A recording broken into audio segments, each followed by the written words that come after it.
I'd only bent down to straighten the holiday flowers by the dealership entrance when someone barked behind me. "Hey, you. The new intern. Get over here." A broom smacked against my leg before I could even turn. I looked up to find a thick-waisted man in a suit with a deputy manager badge glaring at me like I was dirt. "What are you standing around for? CEO is coming today. Sweep the entrance. Clean the floors, scrub the restrooms. I want this place spotless." For a second, I just stared at him. I had come to this branch quietly before New Year's, in an unbranded custom suit so no one would know who I was. I'd spent 6 months learning the basics at headquarters before my father finally kicked me down to the field with one order: produce real results before you come home. I was still figuring out how to make my first move when this idiot handed me one. Jabbed the broom at me again. "Didn't you hear me? Or are you one of those Gen Z kids who thinks attitude is a personality?" When I still didn't move, he snatched up a filthy rag and threw it straight at my face. It hit me with the stink of mildew and cleaning chemicals. "I'm your superior," he snapped. "Slack off again and you're fired." My jaw tightened. I'd never been spoken to like that in my life. And certainly never hit with a rag outside a subsidiary my family owned. I glanced at his tag. Patrick Walker, Regional Deputy Manager. Patrick pointed at the confetti and dead leaves scattered by the door. "Clean all of it, then do the restroom. If anything delays the inspection, you answer to me." He strutted off shouting at younger employees. Then came back when he saw I still hadn't moved. "Do you even know how to work? Go scrub the toilets inside and out. If you don't pass probation, don't cry to me later." That was enough. "What the hell is wrong with you?" I said coldly. "I'm not an intern." I turned to head for my car and change. I was supposed to go to a banquet later and my hair was already ruined. I'd taken 2 steps before Patrick blocked me and slapped me across the face. The crack echoed through the entrance. "Did I tell you that you could leave?" he shouted. "Clean the damn restroom. How dare you talk back?" My cheek burned. I pressed a hand to it and laughed once out of pure disbelief. Even my father had never hit me. "I'll make sure you never work in this industry again," I said. Patrick stared at me for half a beat then burst out laughing. "You blacklist me," he raised his voice. "Manager, get over here. Who onboarded this brat? Since when does an intern mouth off to me?" A middle-aged woman in glasses hurried through the crowd. "Mr. Walker, I'm here. I'm here." Her badge read Moira Smith. She grabbed my arm and whispered urgently. "Are you crazy? That's Patrick Walker. Apologize right now." And lower still. "Mr. Lingard is coming for inspection today. If you make trouble in front of him, we're all finished." I frowned. My trip had been confidential. So how did they all know about the inspection? Moira turned and bowed toward Patrick. "I've spoken to him, Mr. Walker. He won't cause trouble again. Let's not let a mere intern ruin today." I held her gaze for a moment, then lowered my eyes. "Sorry, Mr. Walker. Please let it go." Patrick sneered. "I thought you had some backbone. Turns out you're just smart enough to know when to beg." He pointed toward the building restroom. "Now. And if I find one stain, you're done here." He walked away full of himself. Moira let out a tired sigh. "How did you offend him on your first day?" "He's petty. You'll have a hard time here from now on." I asked lightly. "He's only a regional deputy manager. How can he act like this? No one can control him." She glanced around before whispering. "You don't understand. The new CEO and Patrick are close best friends. People say otherwise. How could he get this position?" I went still. Since when did I have a best friend named Patrick Walker? Before I could ask more, Moira shoved a toilet brush into my hand. "Forget it. Just go. Don't delay." The inspection didn't move to clean anything. Instead, I pulled out my phone and called my assistant Mateo. "I need everything on. Patrick Walker, Regional Deputy Manager at one of our franchise dealerships." 10 minutes and I leaned against the restroom wall and waited. The door slammed open. Patrick swaggered in, belly first. "Why are you hiding here? Didn't I tell you to clean?" I looked at him calmly. "I finished. Go inspect." He clearly expected to find something wrong. He checked the toilet, the sink, the mirrors. When he found nothing, his expression darkened. Then he spat on the floor. "What's this?" he said. "You call this clean?" He tilted his chin at the spit. "Wipe it up." I reached for the mop. He stopped me with one hand. I said, "Wipe it. Not mop it." I stared at him, meaning Patrick smirked. "Get on your knees and scrub it until I'm satisfied." I dropped the mop so hard it clattered across the tile. I'm done. You're a deputy manager. Not a king. The noise drew people to the doorway. Heads craned in. No one stepped inside. Patrick's face twisted at the humiliation. Stepped forward and slapped me again. Harder than before. My ears rang. You're right, he snarled. I am above you, Mr. Lin. Guard and I are close enough to go through hell together. One word from me and you'll never work in this business again. I glared at him, cheek blazing. 2 slaps in less than an hour. He actually flinched under my stare. But then he turned to the others. What are you waiting for? Hold him down. I'll teach him how this place works before Mr. Lingard gets here. The employees hesitated, terrified. Then came in anyway. Hands clamped onto my shoulders and shoved me against the sink. I fought them. Let go. He's abusing his power. Mr. Lingard won't let this stand. One young man pinning my arm whispered without looking at me. I'm sorry. My whole family depends on this job. If he blacklists me, we're done. That told me everything I needed to know. They weren't loyal. They were trapped. Patrick patted my face mockingly. Hear that? I run this place if I want. I can do more than fire you. Mr. Lingard would hand me this whole dealership if I asked. He turned on the faucet. Grabbed my head and shoved my face under the freezing water. I choked instantly. Water forced its way into my eyes. Nose, mouth. I tried to twist free, but the grip on my shoulders only tightened. Just as black spots started blooming in my vision. Someone shouted from outside. Mr. Walker, Mr. Lingard's car is here. Patrick yanked me up and glared at my drenched suit and dripping hair. With vicious satisfaction. What's the rush? I said. Drag him into the lobby.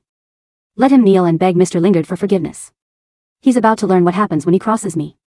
They hauled me out by both arms. I struggled, shoes slipping on the polished floor.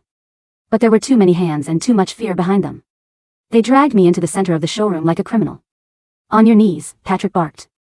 Kicked the back of my leg. Pain shot through me. I crashed onto the cold tile. One knee, then both. Hard enough to make sweat break across my back. Stay there. He grabbed a fistful of my hair. And slammed my forehead toward the floor. My vision flashed white. You'll kneel and beg when Mr. Lingard walks in. Nobody moved. Nobody met my eyes. Then the main doors opened. A shy-looking young man in ordinary clothes stepped in. Clutching a sheet of paper. He looked around like he'd gotten lost. Moira lit up and rushed toward him. Mr. Lingard, you're finally here. You look even younger than the rumor said. Everyone turned to look. Patrick's face instantly switched to a flattering smile. The young man blinked, confused. Then handed Moira the paper. Who's Mr. Lingard? I'm not him. I'm the new intern. This is my onboarding notice. Moira froze. Patrick snatched the paper. Looked at it and exploded. Who said Mr. Lingard had arrived? Who's playing games with me? A thin employee nearly collapsed trying to bow. He really did arrive, Mr. Walker. It's just the car came at the same time as the intercom. Whispers broke out immediately. Wasn't Mr. Walker supposed to know Mr. Lingard personally? How did he mistake the intercom? Then who's the man on the floor? Patrick's face turned purple with shame. He spun on me, stormed over and kicked me in the side. Pain ripped through my ribs. I toppled sideways, gasping. He crouched, yanked my hair and hissed. Why didn't you say you weren't the intern? You made me look like a fool trying to steal someone else's job. Were you? You're dead. Motion rose at the entrance again. A man in a sharp suit walked in carrying a black briefcase, Mateo. Patrick dropped me at once and hurried over with a smile. Stretched too tight. Mr. Summer. What brings you here? Where's Mr. Lingard? Mateo scanned the lobby. The table near me blocked his first view. And he frowned. Mr. Lingard. He arrived a while ago. Silence slammed down over the showroom. Patrick's smile twitched. That's impossible. We haven't seen. Mateo cut him off. Voice cold. I don't have time for this. Mr. Lingard said. You should call him yourself if you want him to show up. Around us, the employees went rigid. I was the only young man who had arrived that morning. The realization started moving through the room like ice water. Patrick's hand shook as he pulled out his phone. He dialed with fumbling fingers. And in the dead silence, every ring sounded painfully clear. Then a ringtone answered from behind the display desk. I pushed myself upright, wiped the blood from the corner of my mouth. And stepped out into full view. Mateo rushed toward me. But I raised a hand and stopped him in front of everyone. I took my phone from my pocket and answered the call. My eyes fixed on Patrick's paper-white face. I heard you and I are best buddies, Patrick. I said. Funny. How is it that I never knew? The ringtone cut through the showroom like a physical blade. It was a standard, default electronic chime, but in the dead, suffocating silence of the dealership, it sounded like a funeral knell. Patrick Walker stood frozen, his arms still raised, his thumb trembling against the screen of his phone. His eyes darted from the screen to the device in my hand, then up to my face. The realization didn't hit him all at once, it crept over him like a slow paralysis, draining the color from his thick neck, then his jowls, until his face was the shade of wet flour. Funny, I said, my voice sounding flat and raspy in my own ears. The water from my hair was still dripping down my neck, cold and uncomfortable under my ruined collar. How is it that I never knew? Mateo took 3 rapid steps forward, his leather shoes clicking sharply on the tile. His eyes, usually cool and professional, flared with a mixture of shock and absolute horror as he saw the state of me, the soaked hair, the swollen, purplish bruise rising on my left cheek, and the dirt smeared across my trousers. Sir. Mateo's voice lost its usual composure. He bypassed Patrick entirely, throwing his briefcase onto a nearby display table, and reached out to support me. What happened here? Who did this? Behind us, the 3 young employees who had been holding me down slowly let their hands fall away. They didn't just step back, they shrank, their faces turning ash white as they stared at Mateo, then at me. The young man who had whispered the apology to me earlier looked as if he might faint. He looked down at his own hands, his fingers trembling violently. Mr. Summer.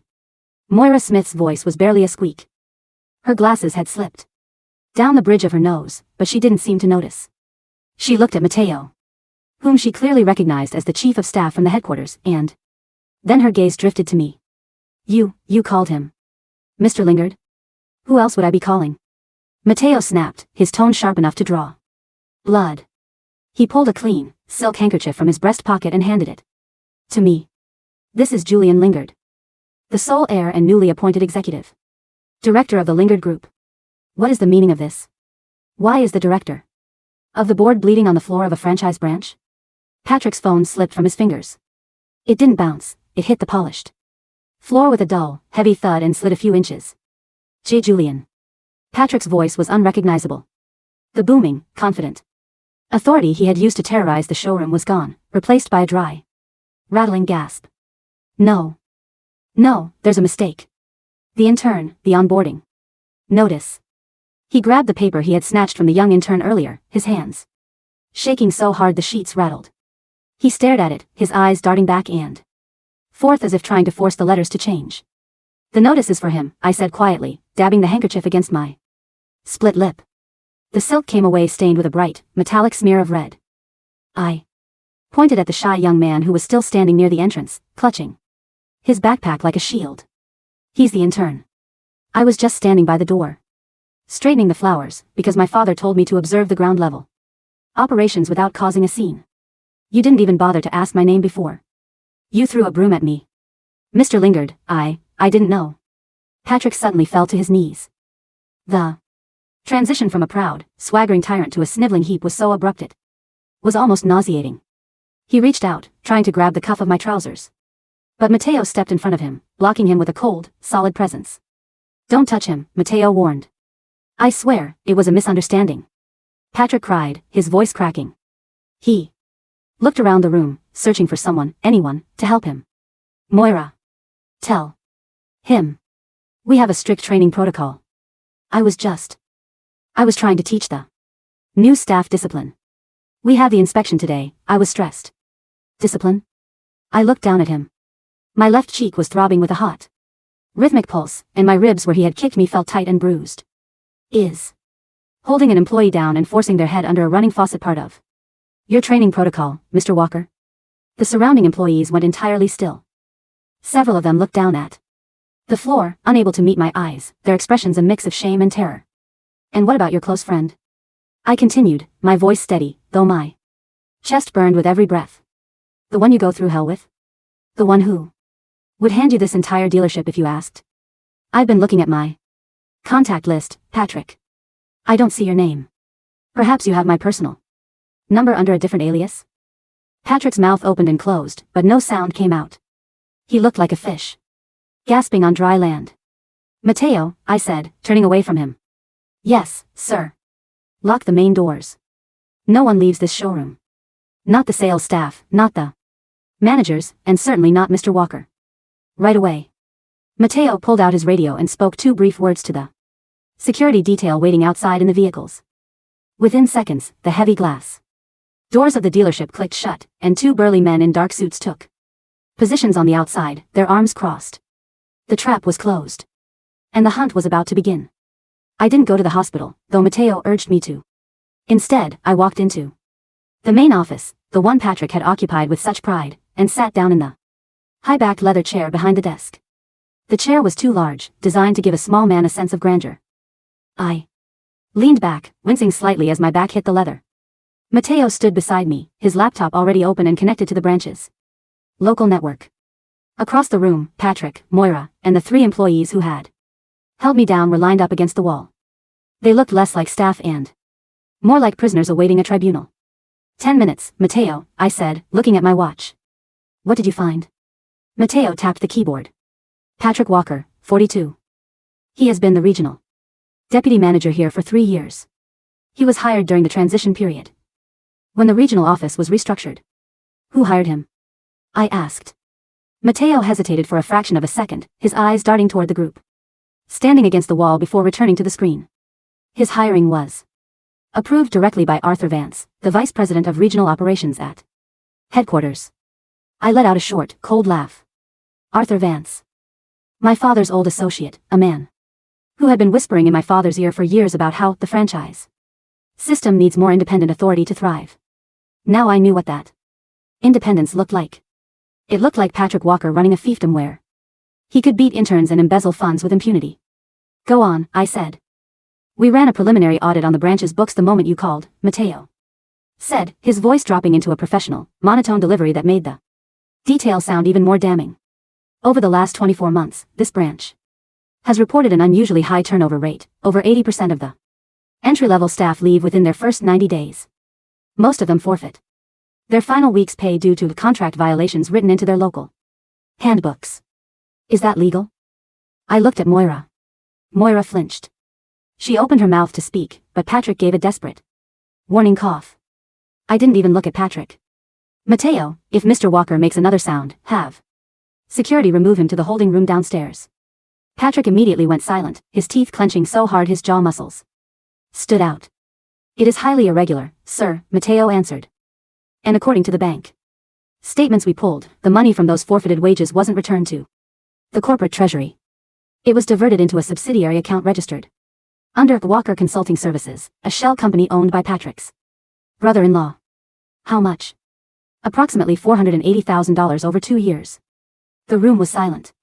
Even the employees who had been complicit out of fear looked shocked. Nearly $500,000 stolen directly from the pockets of desperate, young kids who just wanted a foothold in the industry. That's not all, Mateo continued. There are several complaints filed with the local labor board that never reached your father's desk. They were systematically intercepted at the regional level by Arthur Vance's office. The puzzle pieces were falling into place. My father had sent me down here to produce real results. He hadn't just wanted me to learn how to sell cars, he had suspected there was a rot at the foundation of the empire he built, but he couldn't prove it without someone on the inside. He had used me as a heat-seeking missile, and Patrick Walker had been stupid enough to pull the trigger. I leaned forward, resting my elbows on the desk. Moira. The middle-aged woman jumped. Yes, Mr. Lingard. You've been here 5 years, I said. Your badge says you're the HR lead. When Patrick was abusing these kids, when he was forcing them to sign those waiver agreements, where were you? Moira's eyes welled with tears. I tried to speak up, sir. In the beginning. But Mr. Walker told me that if I didn't process the paperwork, he would ensure my license was revoked. I have a sick daughter, Mr. Lingard. I can't lose my medical insurance. If I left, no one else would hire me at my age. She was telling the truth, or at least a version of it that kept her conscience clear. But in my world, fear was an explanation, not an excuse. You knew he was stealing, I said. She nodded slowly, a tear escaping and running down her cheek behind her glasses. Yes. And you let him. I had no choice. We always have a choice, Moira, I said softly. You chose your comfort over the safety of the people you were hired to protect. But we'll deal with your complicity later. I turned my gaze to the three young men. The one in the middle, the one who had apologized to me, was shaking so hard his knees were knocking together. What's your name? I asked him. Leo, sir, he whispered. Leo Carter. How long have you been here, Leo? 6 months, sir. And why did you hold me down? Leo looked up, his eyes red and desperate. Mr. Walker, he told us that if we didn't, he would report us to the regional registry for gross insubordination. In this market, if you get blacklisted by the Lingard Group, no other dealership group in the state will look at your resume. My mother, she's retired. I'm the only one working. He took a deep breath, his voice cracking. I'm sorry, Mr. Lingard. I knew it was wrong. I knew it the moment he told us to do it. But I was scared. I looked at him for a long moment. You were scared of a man who has no real power, I said. A man who is nothing more than a parasite feeding on the reputation of my family. But I understand. Fear is a powerful motivator. I stood up. The movement made my ribs ache, but I didn't let it show on my face. I walked around the desk until I was standing directly in front of Patrick Walker. He was still on his knees, looking up at me with a face full of sweat and tears. Get up, I said. He scrambled to his feet, nearly tripping on his own trousers. Mr. Lingard. Julian, please. I can return the money. Every cent. I'll sign whatever you want. Just don't call the police. My family. You didn't care about Leo's family, I said, my voice dropping to a whisper that only he could hear. You didn't care about the family of every kid you cheated out of their wages. You thought you were a king because you had a little badge and a big desk. I reached out and tapped his regional deputy manager badge. You're not a king, Patrick. You're a thief. And today, your reign is over. I looked at Mateo. Call the police. I want him arrested for embezzlement, extortion, and assault. And make sure the local media gets a tip about the arrest. I want his face on the news before the market closes. No. Patrick screamed, lunging forward, but Mateo's security team was already in the room. They grabbed him by the arms, pinning him with effortless precision. And Mateo? I added. Yes, sir. Call Arthur Vance. Tell him I'm hosting a regional meeting at the headquarters tomorrow morning. Tell him his presence is mandatory. The night air was cool as I stepped out of the dealership. The blue and red lights of the police cruisers painted the glass facade of the building in rhythmic flashes.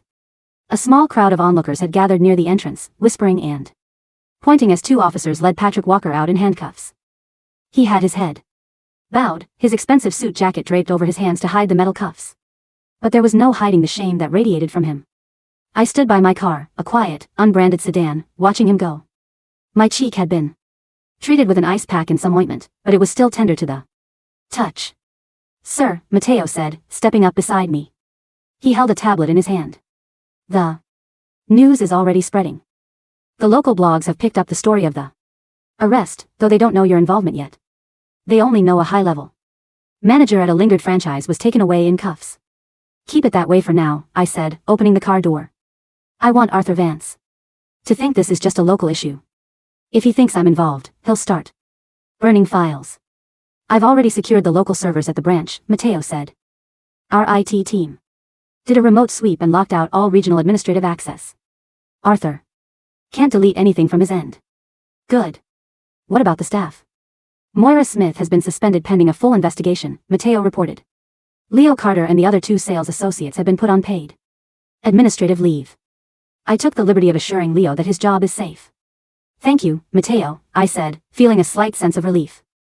Make sure Leo is transferred to the flagship store downtown once this is over. He has a mother to support, and he shouldn't have to work in an environment like this. I will personally oversee his transfer, sir. Mateo hesitated. And you? Your father called. He wants to know if you've produced your real results yet. I looked back at the dealership, the grand logo of the Lingard Group shining brightly in the night. Underneath that shining logo, people had been suffering. Their lives ground down by the very system my father had built. Tell him I found the thread, I said, getting into the back seat. Tomorrow. I'm going to pull it until the whole tapestry unravels. The headquarters of the Lingard Group was a 70-story tower of steel and black glass that dominated the city skyline. It was a monument to corporate power, a place where decisions were made that affected thousands of lives across the country. I arrived at 7 a.m., 2 hours before the scheduled meeting. I didn't wear the unbranded suit today. I wore a charcoal three-piece suit. Tailored in London, a gift from my grandfather when I graduated.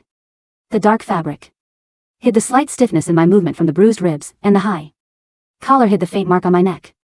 A bit of makeup from the company's media department had neutralized the bruise on my cheek, leaving me looking polished, cold, and entirely in control. As I walked through the lobby, the security guards and receptionists bowed. They didn't see an intern today, they saw the heir to the throne. I took the private elevator to the executive floor. When the doors opened, Matteo was waiting for me.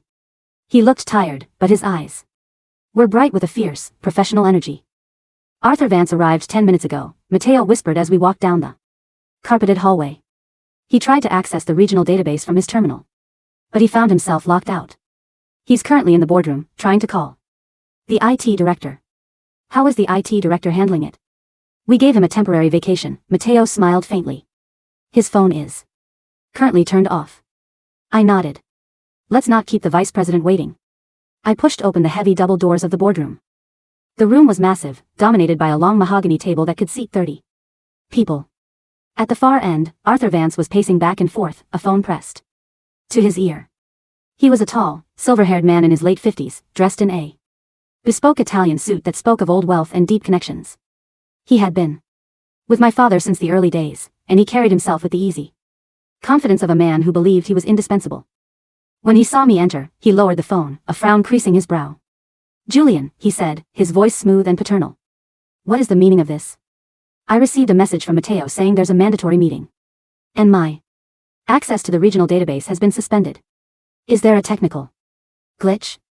He hadn't seen the news yet, or if he had, he hadn't connected the dots. I didn't answer him. I walked to the head of the table, the seat normally reserved for my father, and sat down. Matteo took his place behind me, his laptop open. "Sit down, Arthur," I said. Arthur's frown deepened. He didn't move. "Julian, I respect your father, and I understand you're learning the ropes, but this is highly irregular. I have a meeting with the regional distributors in an hour. If there's an IT issue, I need it resolved now." I repeated, my voice dropping an octave. "Sit down." The temperature in the room seemed to drop. Arthur stared at me, his eyes narrowing as he tried to read my expression. He was used to dealing with my father, a man of loud passions and grand gestures. He wasn't used to me, cold, quiet, and entirely unbothered by his status. Slowly, Arthur walked over and took a seat 3 chairs down from me.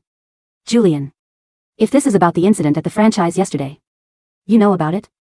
I asked. "Of course I know about it," Arthur said, dismissively waving his hand.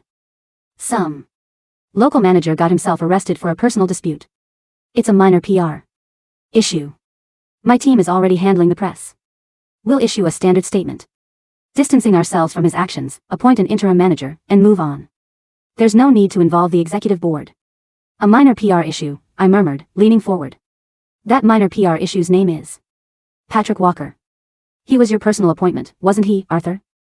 Arthur's face didn't change, but his fingers twitched slightly against the mahogany table. "I approve hundreds of appointments every year, Julian. He was recommended by a reliable source. If he turned out to be corrupt, that's unfortunate, but it's hardly my fault." "The reliable source was your own brother-in-law," Matteo interjected, his voice cool and precise. "The same brother-in-law who owns Walker Consulting Services, the shell company that received nearly $500,000 in stolen wages from that franchise." Arthur went entirely still. The smooth, paternal confidence seemed to evaporate from his posture, replaced by a rigid, defensive stillness. "You're making very serious accusations, Matteo," Arthur said, his voice rising slightly. "I suggest you watch your tongue."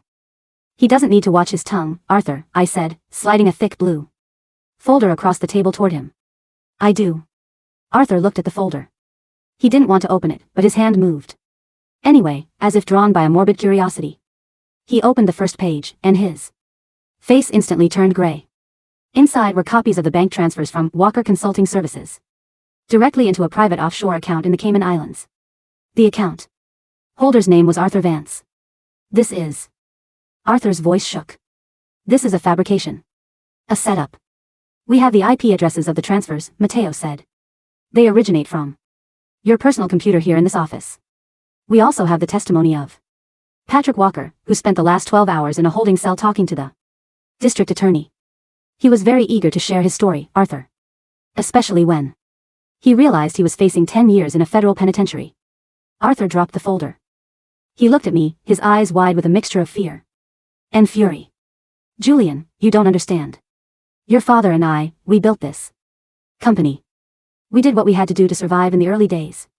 A little grease in the wheels, it's how business is done. It's not how my business is done, I said. Your business? Arthur laughed, a harsh, desperate sound. You're a boy.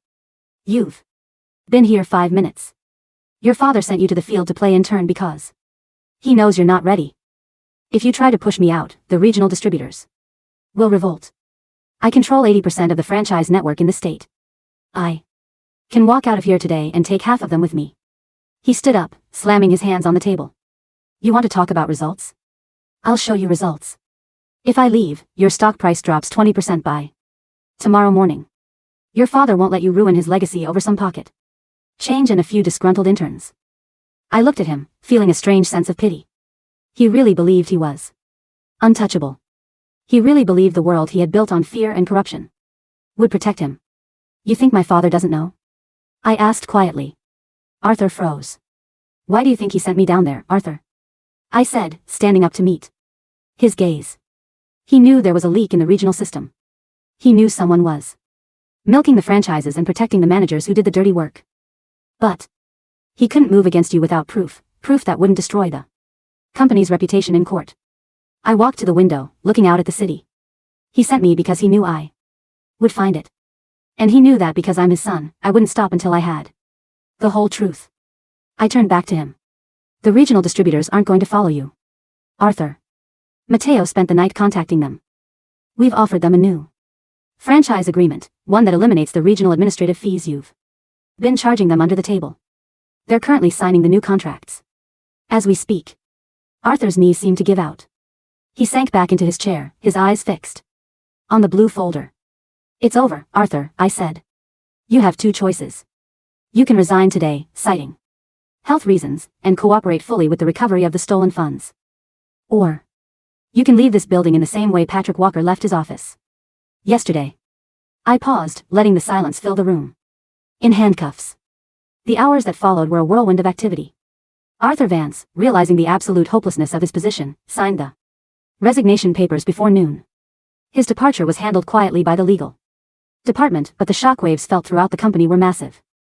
The middle managers who had been complicit in his network began scrambling to cover their tracks, but Mateo and his team were ahead of them at every turn. By 3 p.m., my father's assistant called. Mr. Lingard wants to see you, she said. In his office. I took the private elevator to the top floor. My father's office was different from mine. It was warm, filled with books, old photos, and the scent of expensive pipe tobacco. He was standing by the window. His back to me, his hands clasped behind his back. Sit down, Julian, he said without turning around. I sat in one of the leather armchairs. My body was exhausted, every muscle aching from the physical abuse of the day before and the mental strain of the last 24 hours. But my mind was clear. My father turned around. He looked older than he had when I left for the field. His hair a little whiter, his shoulders a little more stooped. He looked at my face, his eyes lingering on the faint mark on my cheek. He hit you, my father said, his voice deep and rumbling. Twice, I said. And his men held me down under a faucet. My father's jaw tightened. For a moment, I saw the fierce, dangerous man who had built an empire from nothing. I should have killed Arthur Vance 30 years ago. You didn't have to, I said. I took care of it. My father walked over and sat down opposite me. He studied me for a long moment. As if looking at a stranger. You did. You produced the results. Is that what you wanted? I asked, my voice rising slightly. You sent me into a den of wolves, knowing they were corrupt. You knew I could have been hurt. I was hurt. I knew you were a Lingard, my father said, his voice softening. And I knew that if I told you what was there, you would have gone in with a shield. I needed you to go in without one. I needed you to see the reality of what happens when we lose control of our own creation. He leaned forward, resting his hands on his knees. I built this company to provide a future for our family, Julian. But along the way, we became too big. We stopped looking at the ground. We let men like Arthur and Patrick treat our employees like dirt because we were too busy looking at the stock tickers. He reached out and placed a hand on my shoulder. His grip was tight, warm, and filled with a rare, unspoken emotion. You showed them what a lingered is. Not a king who sits on a throne, but a leader who protects his people. I just wanted to make it right, I said. And you did, my father said.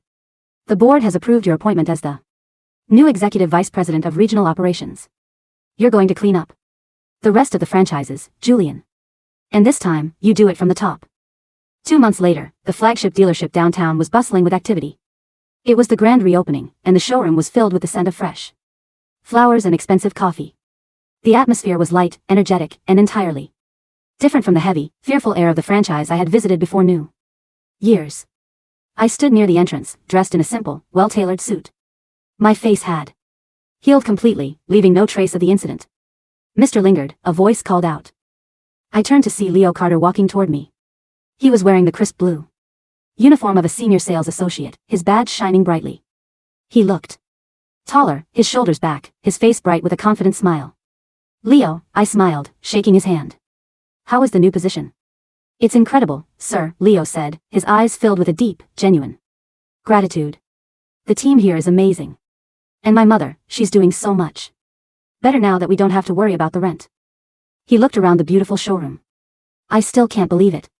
2 months ago, I was ready to give up on this industry entirely. Now, I feel like I have a future. You do, Leo, I said, patting his shoulder. Just remember what happened. Don't ever let anyone make you feel small. And if you see someone else being treated like dirt, you stand up for them. That's the only way this company works. I won't forget, Mr. Lingard, he said, nodding firmly before turning to greet a customer. I watched him go, feeling a deep, quiet satisfaction. Mateo stepped up beside me, handing me a glass of champagne. The regional audits are complete, sir. Every franchise has been restructured under the new guidelines. The employee satisfaction rate is up 40%, and our sales are actually higher than they were under Arthur's system. Turns out, I said, taking a sip of the champagne, treating people with respect is good for business.